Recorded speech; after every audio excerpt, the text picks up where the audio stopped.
Hello, everybody. Hello, Gravitrons. I'm more gravity. Let's play chess.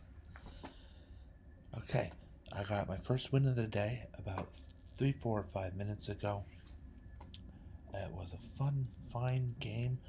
Hearts pumping and uh, uh, justifiable resistance just about all the way through, and it's a good game. My opponent played well. Each year they have nothing to hang their heads about, and I played well. I have nothing to hang my head about either.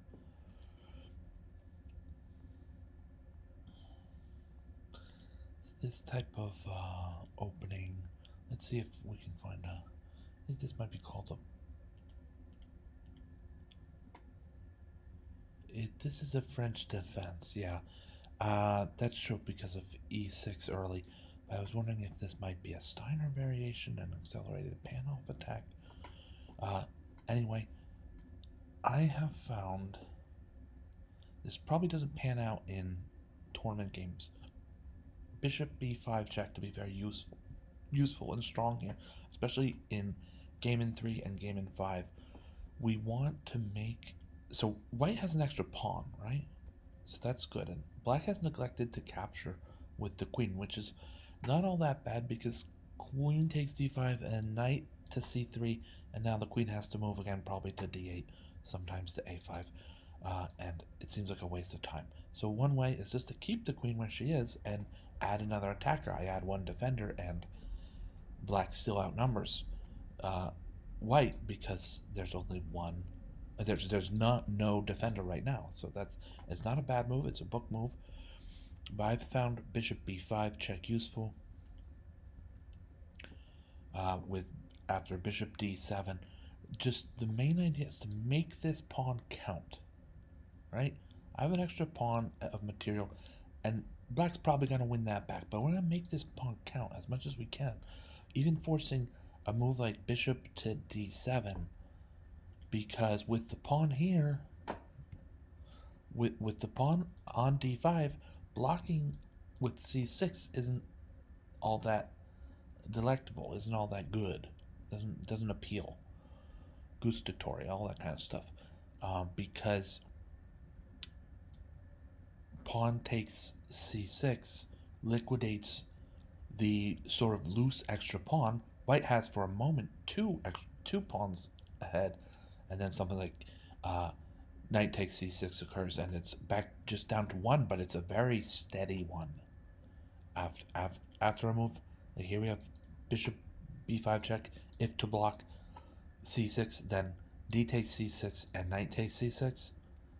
White has a pawn ahead and still only a pawn ahead, but it's very steady. There's no, it's like in the bank, so to speak. So my opponent played bishop d7 to keep, I think largely to keep the pawn on d5 loose. As we used to say, loose as a goose. But, yeah, so bishop d7. And I'm not sure. I should probably take note of the accurate move here for white. Bishop d7. I should be playing bishop c4 to run away from the fight, or run away from exchanges. Hey, that's, yeah, in a tournament game maybe, but not in this situation. In fact, I'll develop my knight to c3, even at some amount of disadvantage. I do lose this pawn. No, maybe not. Yeah, no. Bishop takes b5, knight takes b5, and then I think either queen takes d5 or knight takes d5, and black is doing well enough. So, but like I said, or like again, uh, in blitz games, this is game in 5. Sometimes you play for making your opponent have to find the accurate play, the accurate move. In tournament play, he, she, or they very often will. In game in 5, that's not always the case. See, there's only one move that's good, and that draws, theoretically, and the other however many moves. The other 19 moves all face, confront black a piece or down, a piece down or more based on material and whatever, and computer eval.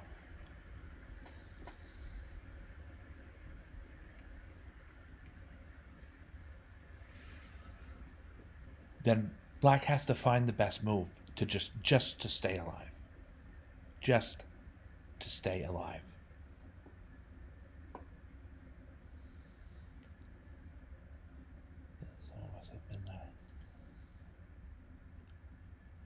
Queen e2 check is the right move for white. And when the knight doubles back to e7, that's the right move for black. Now, knight f3 is simple and developing. We've just been on this probe for weakness, an early probe for weakness. We're trying to get our c3 knight onto c7 with check and pick up a rook or an exchange, maybe both.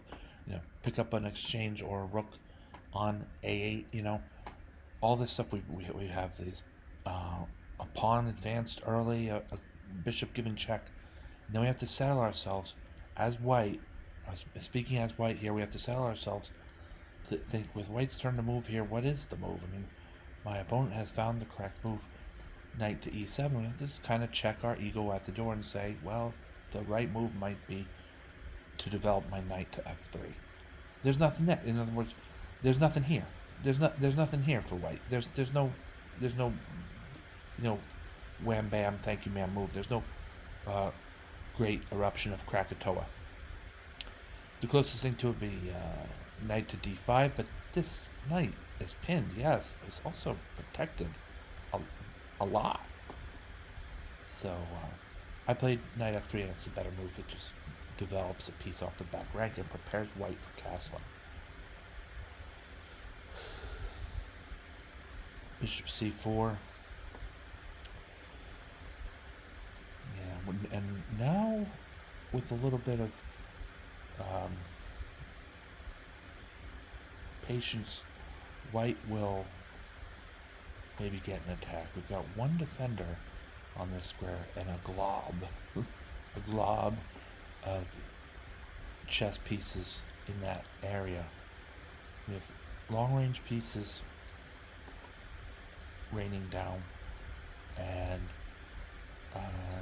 knight on f3 that can become part of the attack as if it were a long-range piece because of where he's positioned. The knight on c3 is not in this attack because c6 is stymieing queenside maneuvers by that knight, so we have to go to e4, and then maybe actually it would be kind of interesting to play knight e4 and see if I could get the smothered checkmate on d6, right? I'm looking at this like knight e4, and then like say he wants to fianchetto, and knight to d6 checkmate.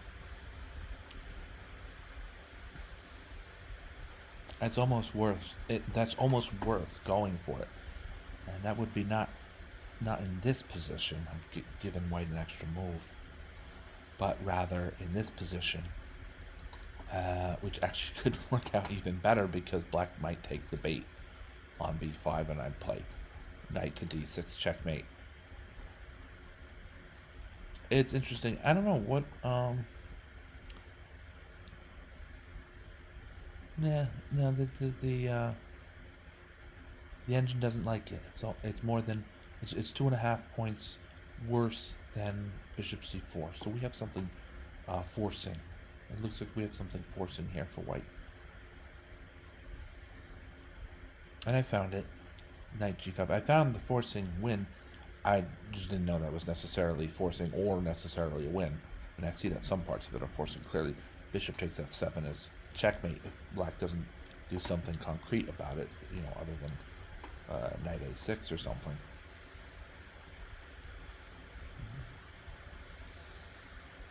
Bishop e6, and I captured with my bishop. I thought that knight takes e6 was probably about the same, but didn't lead to quite as crushing an attack.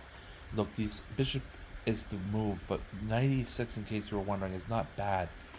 What I don't like about knight takes e6 is after f takes e6, And then we're capturing here with the queen all day.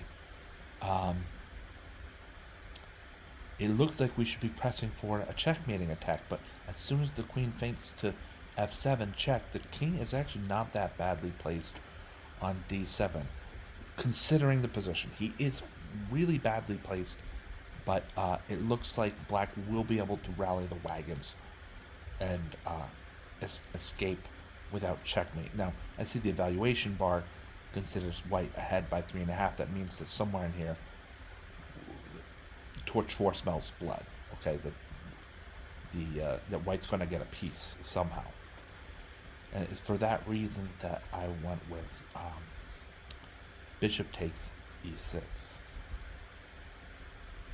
Right, and then after pawn takes e6, we still get our pawn out of this. Like Shakespeare fans would say, our Merchant of Venice pound of flesh is that pawn. And we're also still kind of on the prowl with a potential fork against queen and rook, with checking with a move on f7 that could check black out of its ability to castle for the rest of the game. So white is doing very, very well here. The queen, and I want to make the king move to rob him of his castle, and then with knight to e6 check, we're going to pick up an extra piece on f8. Now my opponent's starting, now down enough material, my opponent's going to start playing moves. Sometimes aren't computer best. Maybe sometimes, but sometimes aren't computer best, but with the special nature that they're odd. But this, most chess players will do this. If you're down some material, but there's still some material on the board, you might make a move that challenges your opponent to play the idea, which we should be playing. We should be doing anyway. But it's not as, the game is not tight anymore. That I'm ahead almost a full rook. Plus the queen has to move from d7 or she'll be captured.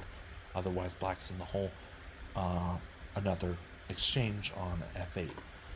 But yeah, I thought d6 was a little bit inventive, finding the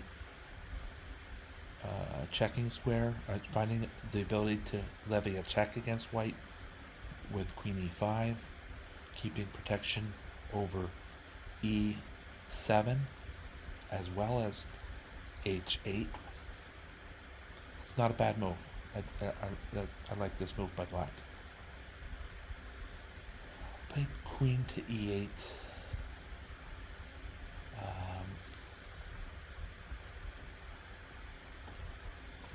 I'm just trying to highlight that the king is now a little bit more exposed than otherwise on c7. That's honestly, if black's in a must-win situation, maybe king to e7. What I don't like about queen to d8 is it's just not to be against my opponent anymore, but queen takes d8, king takes d8, and white's just a piece and a pawn ahead. Queenless endgame, so it's tough. But you know, time pressure and all. But yeah, I would recommend here king c7.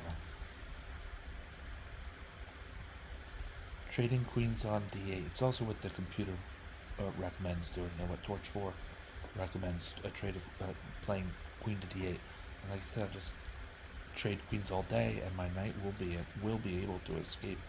He's got many opportunities and directions to do so.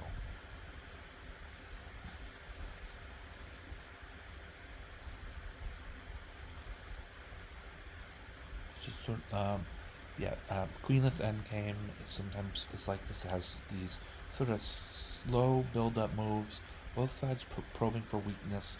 No one move is all that knockout or surprising, but you want to find a strategy early, especially in a queenless endgame.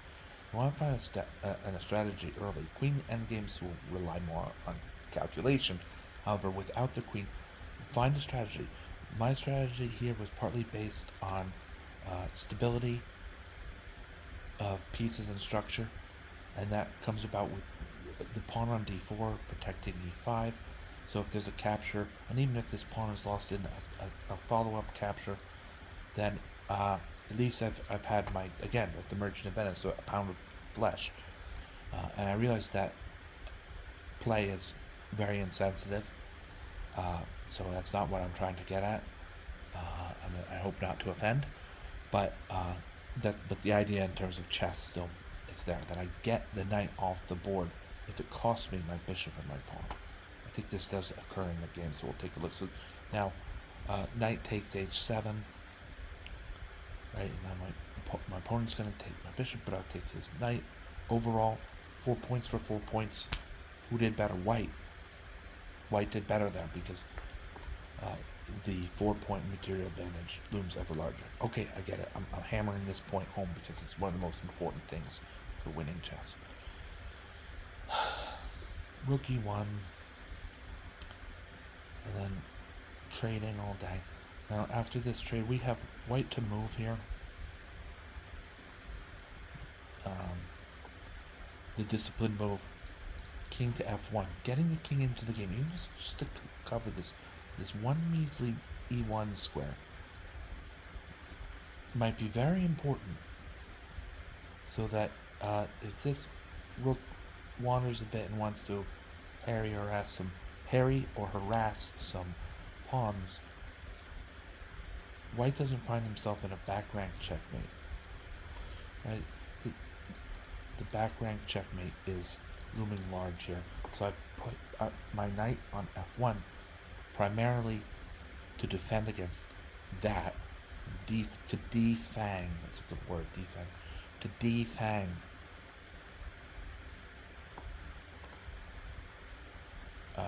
black's back rank threats, and then also with the idea of whichever open file black chooses, I'll probably contest. Actually, on the d file, he'll have walked into the attacking range of my c3 knight, so that won't be the case. But if the rook stays on the e file, I'm gonna play rook e1 and threaten, boom boom, exchanging rooks on the e file. I'm also ahead 6 seconds on the clock, which is looming large because those 6 seconds get me from 31 to 37 seconds on my clock. My opponent has 31 seconds. That's quick. I mean, we're down to real quick and pursue the timeout style of play or decision making. Somehow, our knight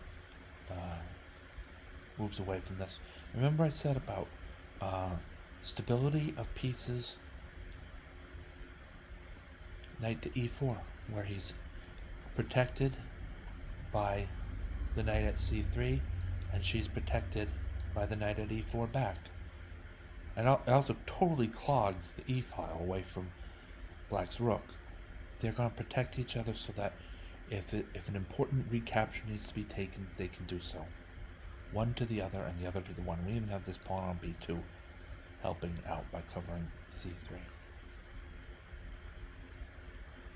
Rook to d1.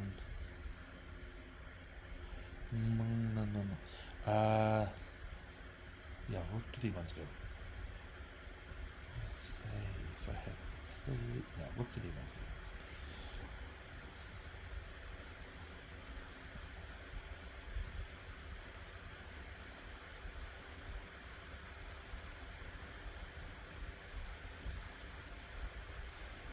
This is reasonably accurate play in light of how few seconds each side has.